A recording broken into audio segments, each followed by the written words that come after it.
बिस्मिल्लाहिर्रहमानिर्रहीम। अस्सलाम वालेकुम। हकीकत टीवी साइंस एंड हेल्थ में खुश आमदीद। बहुत बड़ी डेवलपमेंट। अफगान तालिबान और रूस की इंटेलिजेंस एजेंसियां इस वक्त मिलकर ज्वाइंट ऑपरेशन और तबादला इंफॉर्मेशन करने जा रही हैं, जिसके बाद पुतिन ने अफगान तालिबान को कहा है मेरी मदद करो और दाइश का खात्मा करने के लिए हमें अब आपकी जरूरत है, क्योंकि आपके बगैर हो नहीं सकता। अब आप सोचेंगे कि दाइश का खात्मा करने के लिए अफगान तालिबान क्यों? आप सुनकर हैरान हो जाएंगे कि पुतिन जब बेबस हुआ बहुत सारी जगहों पर, तो हुआ क्या है। देखिए, सबसे पहले ये समझिएगा, ये चेहरे देखिए, ये नए चेहरे हैं। 3 लोग जो आज रूस ने प्रेजेंट किए हैं, ये भी पकड़े गए हैं और ये सारे के सारे इन हमलों में शामिल थे। और असल में अब जो तादाद बताई जा रही है वो तकरीबन 25 के करीब लोग हैं जो असल में इस हमले में शामिल थे, हमलावर थे, रेकी करने वाले थे, बॉर्डर क्रॉस करवाने वाले थे और जाकर बिल्डिंग्स के अंदर डिवाइसेस लगाने वाले थे। ये सारे के सारे ये लोग थे। अब मजे की बात ये है कि अफगान तालिबान अब क्या करने जा रहे हैं। देखिए, ये सारे के सारे जितने लोग पकड़े गए हैं, आपको पता है कि बहुत सारों को सिर्फ और सिर्फ सही मायनों में ठिकाने अफगान तालिबान लगा देते। समझिए जरा, हुआ ये था कि अमेरिका जब अफगानिस्तान से निकला तो उन्होंने दाइश को क्रिएट किया था और आपको याद होगा कि आखिरी दिन भी दाइश ने हमला किया। असल में जो कहानी समझने वाली है वो ये है कि अमेरिका ने प्लान ये किया था कि हम दाइश को इतना मजबूत कर देंगे कि वो अफगान तालिबान की हुकूमत को गिरा देंगे या अमन कायम नहीं होने देंगे, हालात ख़राब कर देंगे, इनके लीडरान को मारेंगे। इसीलिए आप इमेजिन करें, आज तक अफगान तालिबान के जो अमीर हैं वो कभी मंजर आम पर नहीं है। इवन कि उनकी गवर्नमेंट आ गई है, इतना खतरा स्टिल है अभी उनको। और ये 3 साल गुजर चुके और अभी तक ये मामला है। तो हुआ ये था कि अफगान तालिबान ने काम ये किया कि अपने बहुत सारे लोग दाइश के अंदर शामिल कर दिए। उन्होंने बहुत सारे लोग, देखिए, उनके ऐसे लोग थे जो अपनी जान पर खेल गए, जान पर उन्होंने खेला। क्योंकि दाइश के अंदर अगर जब आप जाते हैं तो आप, जाहिर सी बात है, वहां रहकर आप अपना काम कर रहे होते, किसी भी वक्त आप जब पकड़े जाते तो आपको मार देते हैं। तो वो मौत के लिए तैयार थे। अब उन्होंने काम ये किया कि अपने बंदे दाइश के अंदर घुसाए और इंफॉर्मेशन निकाली। इससे फायदा ये हुआ कि अफगान तालिबान की गवर्नमेंट जब आई तो उस वक्त स्टार्ट में कुछ हमले हुए, लेकिन फिर जो उनकी इंटेलिजेंस एजेंसियों ने ऑपरेशन शुरू किया, तकरीबन 99% उन्होंने दाइश को खत्म कर दिया।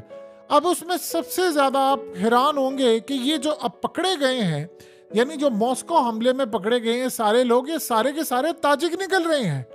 और अफगान तालिबान ने जिनका नेटवर्क पूरी तरह गिराया था, उनमें अक्सरियत ताजिक लोगों की थी और उनको CIA ने ट्रेंड किया था और वो बॉर्डर क्रॉस करके आते थे। सारी सूरत हाल थी। अमेरिका का नेटवर्क तोड़ा, सारा कुछ किया, सेंट्रल एशियन कंट्री से वो आते थे। अब हुआ यह है कि आज पुतिन ने एक बयान दिया है और रूस की जानिब से ये बहुत बड़ा तगड़ा बयान है। यानी उनकी फॉरेन मिनिस्ट्री ने भी कहा है, पुतिन ने भी कहा है। उन्होंने कहा है कि सबसे पहले तो रूस की जानिब से बयान आया है कि हमें सिर्फ इतना बता दें कि ये जो दाइश, ये ऑफिशियल बयान है उनका, उन्होंने कहा कि दाइश सिर्फ अमेरिका के दुश्मनों पर हमला क्यों करती है, यानी जो अमेरिका के दुश्मन है सिर्फ दाइश उस पर क्यों हमला करती है। और साथ उन्होंने कहा ओपनली, देखिए उनके मीडिया पर तो क्लियरली डिस्कस हो रहा है कि अमेरिका ने दाइश का कवर किया हुआ है, यानी वो CIA ने हमला करवाया और दाइश का नाम इस्तेमाल किया।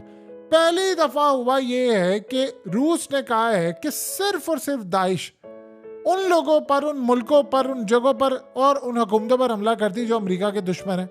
यानी क्लियरली इंडिकेट है कि CIA काम करवाती है और अमेरिका की एजेंसियां काम ये करवाती हैं। मजे की बात ये।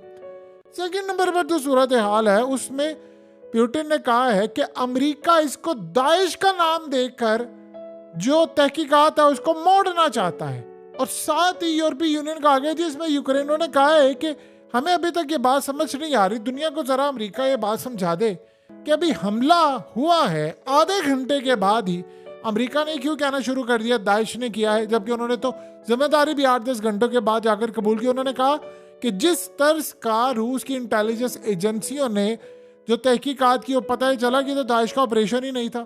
दाइश तो सिर्फ रखी हुई है इजराइल, अमेरिका और इन तमाम ताकतों ने, ताकि कवर अप कर सके। अब देखें जो सूरत हाल पैदा हो रही है वो बड़ा रुख डिफरेंट इख्तियार मामला करने जा रहा है। अब इस सारी सूरत हाल में जो याद रखिएगा, रमज़ान कादरी की जो फोर्सेस थी उन्होंने इन लोगों को पकड़ा, यानी इनको ऑपरेशन में हिस्सा लिया, इन लोगों को पकड़ा और पकड़ने के बाद इन सबको हैंड ओवर करवाया। ये सारे जितने पकड़े जा रहे हैं इसमें उनका किरदार है बहुत बड़ा। तो असल में क्या बात समझ आई पुतिन को कि जो इंतहा पसंद यानी इस्लाम के नाम पर बनी है उनको पकड़ना अगर है तो हमें मुसलमानों की मदद लेना पड़ेगी, जैसे रमजान कादरी की फोर्सेस ने किया। अब चूंकि इंटरनेशनल सतह पर ये पूरे का पूरा रैकेट जो बना हुआ है इनको तबाह करना है, तो वो ताजिक जो अफगानिस्तान की साइड से लगते हैं आगे जाते हैं, यानी दूसरे मुल्कों से ताजिकिस्तान से होकर अफगानिस्तान आते हैं या फलाना, और इनका तो दाइश का नेटवर्क है। इनमें सबसे ज्यादा अगर किसी को महारत हासिल है तो वो है अफगान तालिबान को, क्योंकि अमेरिका को तो ये पता था कि मैं जा रहा हूँ, तो उसने प्लान ये किया था और उनका प्लान बड़ा एक्यूरेट था कि हम इनको यानी चलने नहीं देंगे।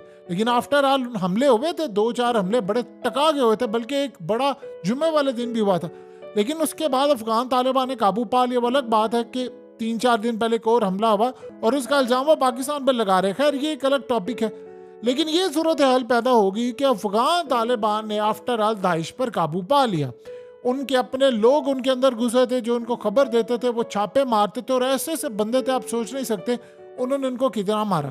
तो ये सूरत हाल बड़ी इंटरेस्टिंग होगी, और वो भी तब जब दाइश ने ऐलान किया है कि हमास के खिलाफ लड़ना जायज़ है, हमास को नहीं छोड़ेंगे, इजराइल के खिलाफ लड़ना आराम है। आप सोचे जरा, वो बात तो बिल्कुल ठीक है ना फिर पुतिन की कि भाई आप हमें सिर्फ इतना बता दें कि अमेरिका इस बात को जस्टिफाई करे कि दाइश सिर्फ उनको क्यों मारती है जो अमेरिका के दुश्मन है। अब अगली बात वो अगर ये भी कह दे तो और मजा आ जाए कि दाइश सिर्फ उनको हमला क्यों करती है जो इजराइल के भी दुश्मन है, जो यूरोप के भी दुश्मन है। अब सारा मामला ये हुआ है कि अफगान तालिबान मदद करने जा रहे हैं पुतिन की। वो कह रहे हैं जी हम आपको सारी इंफॉर्मेशन इंटेलिजेंस रिपोर्ट्स देंगे, क्योंकि अब ये नेटवर्क जा रहा है ताजिकिस्तान, इसके ताने बाने आगे जाकर दाइश से मिलेंगे और ये थ्रू अफगानिस्तान इंफॉर्मेशन जाएगी। अब अफगान तालिबान की जो इंटेलिजेंस फोर्सेस हैं और रूस की इंटेलिजेंस फोर्सेस ये खुफिया मुलाकातें कर रही हैं। इन्होंने मिलकर अब करने हैं खत्ते के अंदर ऑपरेशंस, और मिलकर करेंगे।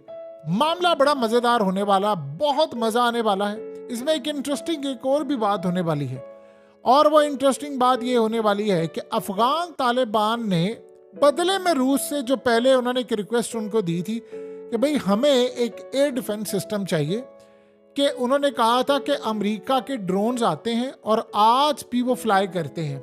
उन्होंने कहा एक हमसाया मुल्क है जो अमेरिका को आज भी मदद देता है, नाम नहीं उन्होंने लिया कौन सा हमसाया मुल्क, कोई सेंट्रल एशियन कंट्रीज है जो भी है। बहरहाल उन्होंने कहा कि वो बेवफाई करते हैं और हमें एक एयर डिफेंस सिस्टम चाहिए ताकि कोई भी हमारे मुल्क में हमला करने के लिए आए तो हम उसके ड्रोन्स और ये चीज़ें गिरा दें। अब अगर रूस का ये देखिए, अभी खतरा सबसे बड़ा ये है कि अमेरिका ने जो ये यूक्रेन इजराइल इन सब ने मिलकर दाइश के थ्रू जो हमला करवाया है, इसमें एक बड़ी मज़ेदार चीज़ है।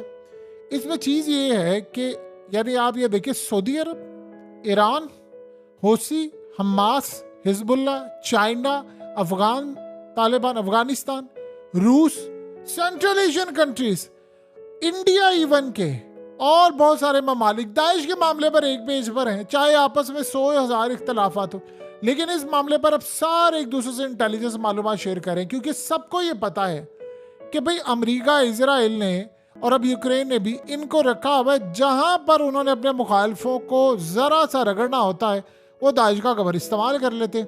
तो अफगान तालिबान ने तो ऑलरेडी इनको गले से पकड़ के इनको निकाला। अब पुतिन ने इनको कहा कि आओ मेरी मदद करो और मिलकर ऑपरेशन करते। अब यहाँ बड़ा मजेदार काम शुरू होगा। इंफॉर्मेशन वो देंगे। देखिए जहां तक अब ये जो बंदे पकड़े गए हैं इतने सारे, अब ये सारे के सारे जो लोग पकड़े गए हैं ये बता रहे हैं उनसे रूस की इंटेलिजेंस एजेंसियों ने इंफॉर्मेशन निकलवाई है। ताजिकिस्तान के बहुत सारे लोग अफगानिस्तान में भी मौजूद हैं। तो ताने बाने आगे पीछे से जाकर सारे जुड़े जा रहे हैं और वहां से वो सारी इंफॉर्मेशन निकाल कर अब पुतिन की मदद करेंगे। इससे अब होने ये जा रहा है कि दो बड़े कमाल मामला सामने आने वाले हैं। नंबर 1 कि पूरे वर्ल्ड के अंदर अब ये बात पत्थर पर लकीर हो गई है कि दाइश की बैक पर अमेरिका, इजराइल और यूक्रेन खड़े हैं, यानी और यूरोपियन एजेंसियां भी। एक चीज ये पूरी दुनिया में स्टैब्लिश हो गई है कि इस्लाम का नाम इस्तेमाल जो करते हैं ये असल में अमेरिका के दुश्मन जो होते हैं उनके खिलाफ इस्तेमाल किया जाता है। और आज रूस का ये बयान बहुत तगड़ा। एक चीज नंबर 2 सूरत हाल ये है जो सबसे ज्यादा इंटरेस्टिंग है कि इसके बाद अमेरिका का इस खित्ते के अंदर रहना अब नाकाबिले बर्दाश्त हो चुका है। देखिए रूस ने आज हाइपरसोनिक मिसाइल मारा यूक्रेन में, जो अमेरिका के पैट्रियट मिसाइल सिस्टम थे सबको उड़ा कर रख दिया, 2 तो तबाह कर दिए और ये उनका अच्छा खासा नुकसान हुआ है। यानी ये कोई छोटी बात नहीं है, ये अरबों डॉलर्स का नुकसान हुआ है। एक चीज अब हुआ ये है कि जो ममालिक इवन के अमेरिका के साथ है उनको ये बात आज पता चल गई है कि अमेरिका दाइश को इस्तेमाल करके किसी भी मुल्क में हुकूमतें गिरा सकते हैं, तबाह कर सकते हैं। तो अमेरिका असल में फसाद की जड़ है।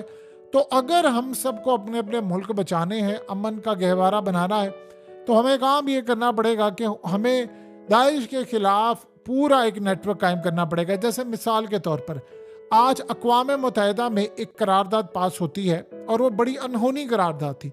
उसमें हुआ ये है कि अमेरिका ने वीटो ही नहीं किया, यानी अमेरिका भी शामिल हो गया। वो करारदाद में कहा गया कि भाई रूस का मामला यानी छोड़ दें, जो भी है आप छोड़ दें, जो इस वक्त वहाँ हमला हुआ है कुछ अज़ल बाद में उसमें करारदाद पास की गई कि सीज फायर हो और कैदियों का तबादला हो और इजराइल इस जंग को रोके। और अमेरिका ने उस सूरत हाल में वीटो नहीं किया और इजराइल ने अपना डेलीगेशन जो यूएस भेजना था वो नहीं भेजा और साथ उन्होंने कहा कि अमेरिका ने हमारी पीठ पर वार किया है।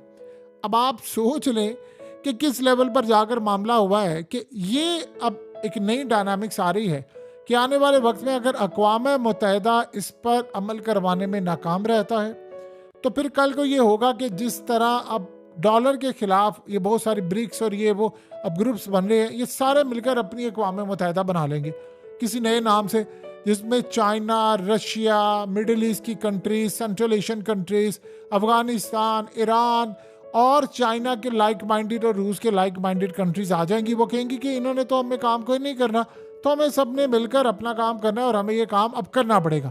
तो ये सारी बड़ी जो डेवलपमेंट्स हो रही हैं, एक तरफ तो ये हो रही है, दूसरी जानिब आप ये देखें कि इस वक्त अफगानिस्तान अगर अफगान तालिबान रूस के साथ मिलकर इस पूरे नेटवर्क को, क्योंकि अभी स्लीपर सेल्स रूस में मौजूद है, ये बात समझने वाली है, जो स्लीपर सेल्स हैं वो अभी भी वहां मौजूद है। तो अगर अफगान तालिबान की इंटेलिजेंस एजेंसियों की रिपोर्ट की रोशनी में रूस ने पूरे का पूरा नेटवर्क तोड़ लिया, अब यकीन कीजिए वो दिन दूर नहीं है कि अफगान तालिबान को तस्लीम करने वाला पहला मुल्क रूस होगा। और शायद यही सूरत हाल है, यही वो मामला है जिसकी वजह से असल में मुस्तकबिल के अंदर अफगानिस्तान और रूस के ताल्लुकात आसमान पर जाने वाले।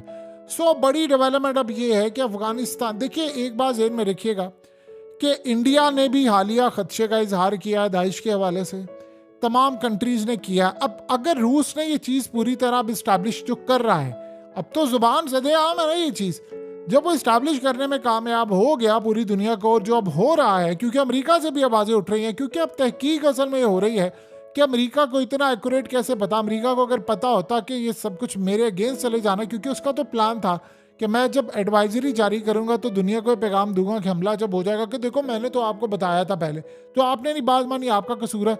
लेकिन कहानी कुछ और थी कि इतना एक्यूरेटली बता दिया, कंसर्ट हॉल में नहीं जाना, गैदरिंग में नहीं जाना, यहाँ नहीं जाना, वहाँ नहीं जाना, और एग्जैक्टली हमला हुआ, और जिस दिन हमला हुआ उस दिन तस्वीरें उतर रही थी।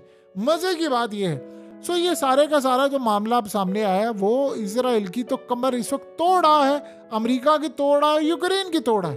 तो अब अगर ये चीज़ इस्टेब्लिश हो जाती है तो दुनिया में कहीं भी दाइश का हमला होगा ना, कहीं पर भी हमला होगा तो सीधा नाम जाएगा कि अमेरिका इसके पीछे, और अमेरिका इसका लेबल सारी जिंदगी नहीं उतार सकता। देखिए जो बातें पहले रात के अंधेरे में हुआ करती थी अब दिन के उजाले में हो रही हैं, खुल्लम खुल्ला हो रही हैं, सरेआम हो रही हैं। सो अमेरिका के अंदर आम लोगों को अभी ये पता चलना शुरू हो गया कि यार ये लोग बड़ी तबाही लाने वाले हैं, ये कभी भी हमारे साथ मुखलिस नहीं है, हमारे लोगों से मुखलिस नहीं है, ये दुनिया में तबाही लाते हैं, सुकून बर्बाद करते हैं। अब देखिए मॉस्को में जो हुआ है, देखिए लोग जा रहे हैं, फूल वहाँ पर निछावर कर रहे हैं, वहाँ पर कॉन्सुलेट में उन जगहों पर जाकर प्रे कर रहे हैं, रो रहे हैं। ये मनाजिर चाहे आपको रूस से सो इख्तलाफ हो, लेकिन मरे तो उन बेचारे आम लोग हैं ना। वहाँ पर थिएटर के अंदर आम लोगों के साथ जो हुआ है, जिस तरह उनको गम और तकलीफ उठानी पड़ी है। आफ्टर ऑल दुनिया के अंदर फैशन जब निकलता है तो रूस से निकलता है बड़ी तादाद के अंदर, दुनिया के अंदर इतने बड़े बिलियनर्स जो है वो रूसी हैं। सो अब उनकी एक हिस्ट्री रही है, अब उनको तकलीफ इस बात की हो रही है कि यार ये आम लोग मारे गए हैं। अब इस सूरत हाल में दुनिया को बहुत सारी चीज़ें आश्कार हो चुकी हैं कि नहीं, ये जो सिस्टम है जहाँ यानी एक सिस्टम होता है, निज़ाम, जिसमें कहा यह जाता है कि सियासतदान सिर्फ कठपुतली होती है, सारा खेल बैठकर पीछे फौज और इस्टेब्लिशमेंट और एजेंसियां चला रही होती हैं। अमेरिका की ये चीज़ इस्टेब्लिश हो चुकी है कि भाई ये सियासतदान कुछ नहीं होते, कठपुतलियाँ होती है, पीछे बैठकर तो सब पॉलिसी उनकी होती है। सो लिहाजा अमेरिका के अंदर भी अब गुस्सा उन पर बढ़ता जा रहा है कि यार इनको हमने हटाना है रास्ते से। सो अब बड़ी डेवलपमेंट्स शुरू हो गई हैं और अमेरिका, याद रखिएगा, इससे जान नहीं छुड़ा सकता, क्योंकि फाइनल जो रिपोर्ट आनी है रूस की जानिब से उसमें यही कहा जाएगा कि अमेरिका इसमें शामिल हो। जब अफगान तालिबान के साथ मिलकर इन्होंने काम किया, क्योंकि अफगान तालिबान ने रिपोर्ट पब्लिश नहीं की किसी से, उन्होंने ये कभी नहीं कहा, वो जाकर कह रहे हैं कि अमेरिका इसके पीछे है, वो फंड करता है। लेकिन जब दोनों ने मिलकर शिकस्त दे दी तो बस ये समझ लीजिएगा कि अमेरिका का जो खेल है और इजराइल का जो खेल है, जो कि कहते हैं दाइश वाले कि इजराइल के खिलाफ लड़ना हराम है, कैसी अजीब बात है, मुसलमानों के खिलाफ इस्तेमाल होते हैं और उनके खिलाफ उनको लगता है कि जायज़ नहीं है। हकीकत टीवी साइंस एंड हेल्थ की इस वीडियो के नीचे कमेंट ज़रूर कीजिए, अपनी राय का इजहार ज़रूर करें और इस वीडियो को हर जगह शेयर करते हुए चैनल को सब्सक्राइब ज़रूर करें।